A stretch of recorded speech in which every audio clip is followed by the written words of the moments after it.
লা লিগা ফুটবলে গতরাতে রিয়াল মাদ্রিদ মুখোমুখি হয়েছিল রয়ে ভ্যালেকানোর বিপক্ষে। সেই ম্যাচটিতে তারা জিতেছে 2-1 গোলের ব্যবধানে।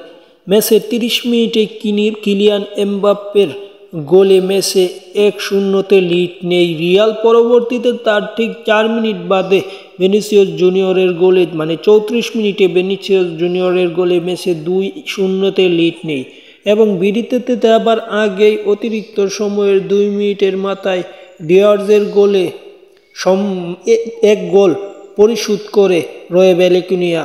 পরবর্তীতে সেকেন্ড হাফ কেউ কোনো গোল করতে না পারলে ম্যাচটি 2-1 গোলে জয় পায় রিয়াল মাদ্রিদ এবং এই ম্যাচটি জিতে রিয়াল মাদ্রিদ পয়েন্ট টেবিলের 2 নম্বরে উঠেছে 57 পয়েন্ট নিয়ে এবং 58 পয়েন্ট নিয়ে শীর্ষে আছে বার্সেলোনা এবং অ্যাটলেটিকো মাদ্রিদ গতরাতে হেরে শীর্ষে ওঠার সুযোগ হাতছাড়া করেছে। তারা আছে 56 পয়েন্ট নিয়ে 3 নম্বরে। যাই হোক, খেলার আপডেট পেতে চ্যানেল সাবস্ক্রাইব করে রাখুন।